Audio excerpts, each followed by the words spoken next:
ಚಳ್ಳಕೆರೆ ತಾಲೂಕಿನ ನಾಯಕನಹಟ್ಟಿ ಶ್ರೀ ಗುರು ತಿಪ್ಪರದ್ರ ಸ್ವಾಮಿಯ ಪುಣ್ಯಕ್ಷೇತ್ರದಲ್ಲಿ ಈಗಾಗಲೇ ನವೆಂಬರ್ 2ರಿಂದ ಆರಂಭವಾಗಿ ಡಿಸೆಂಬರ್ 6ರವರೆಗೆ ನಡೆಯುವ ಶ್ರೀ ಗುರು ತಿಪ್ಪರದ್ರ ಸ್ವಾಮಿ ಕಾರ್ತಿಕೋತ್ಸವ ಹಾಗೂ ಲಕ್ಷ ದೀಪೋತ್ಸವ ಕಾರ್ಯಕ್ರಮಗಳ ಅಂಗವಾಗಿ ಬುಧವಾರ 12:45 ಸಮಯದಲ್ಲಿ ಚಳ್ಳಕೆರೆ ನಗರದ ತಾಲೂಕು ಕಚೇರಿಯಲ್ಲಿ ಶ್ರೀ ಗುರು ತಿಪ್ಪರದ್ರ ಸ್ವಾಮಿಯ ಬೆಳ್ಳಿ ಹಾಗೂ ಬಂಗಾರದ ಆಭರಣಗಳನ್ನು ತಹಶೀಲ್ದಾರ್ ರೇಹಾನ್ ಪಾಷಾ ಅವರು ಶ್ರೀ ಗುರು ತಿಪ್ಪರದ್ರ ಸ್ವಾಮಿ ದೇವಾಲಯದ ಕಾರ್ಯನಿರ್ವಾಹಕ ಅಧಿಕಾರಿ ಗಂಗಾಧರಪ್ಪ ಅವರಿಗೆ ಹಸ್ತಾಂತರ ಮಾಡಿದರು.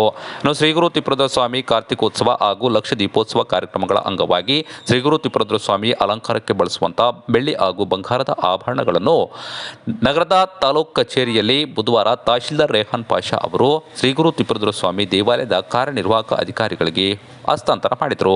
ಈ ಸಂದರ್ಭದಲ್ಲಿ ಮಾತನಾಡಿದ ಶ್ರೀ ಗುರು ತಿಪ್ಪರದ್ರ ಸ್ವಾಮಿ ದೇವಾಲಯದ ಕಾರ್ಯನಿರ್ವಾಹಕ ಅಧಿಕಾರಿ ಗಂಗಾಧರಪ್ಪ ಅವರು ಶ್ರೀ ಗುರು ತಿಪ್ಪರದ್ರ ಸ್ವಾಮಿಯ ಕಾರ್ತಿಕೋತ್ಸವ ಹಾಗೂ ಲಕ್ಷ ದೀಪೋತ್ಸವ ಕಾರ್ಯಕ್ರಮಗಳ ಅಂಗವಾಗಿ ದೇವಾಲಯದಲ್ಲಿ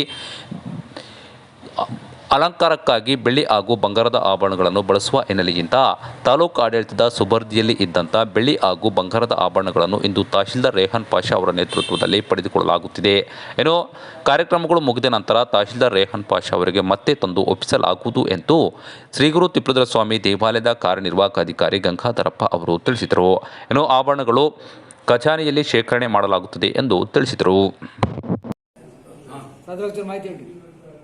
ಈ ಶುಕ್ರವಾರ 29/11ಕ್ಕೆ ಸಣ್ಣ ಕಾರ್ತಿಕೋತ್ಸವ ಇದೆ, 5ಕ್ಕೆ ಲಕ್ಷ ದೀಪೋತ್ಸವ ಮತ್ತು 6ಕ್ಕೆ ದೊಡ್ಡ ಕಾರ್ತಿಕೋತ್ಸವ ಅಂಗವಾಗಿ ಈಗ ನಮ್ಮ ದೇವರ ಪ್ರತಿ ವರ್ಷ ದೇವರಿಗೆ ಏನು ಉಡಿಸ್ತೀವಿ ಆ ಬೆಳ್ಳಿ ಮತ್ತು ಬಂಗಾರದ ಆಭರಣಗಳನ್ನು ಟ್ರೆಜರಿಯಿಂದ ತಾಲೂಕು ಸಬ್ ಟ್ರೆಜರಿಯಿಂದ ತಗೊಂಡು ಹೋಗ್ತಾ ಇದ್ದೀವಿ. ಸಾಹೇಬರ ಅವರ ಖಾತೆ ಅವರ ಇದರಲ್ಲಿ ಇರ್ತಾರೆ ಕೀನಲ್ಲಿ ಅವ್ರ ಸಮ್ಮುಖದಲ್ಲೆಲ್ಲ ಲೆಕ್ಕ ತಗೊಂಡು ಹೋಗ್ತೀವಿ.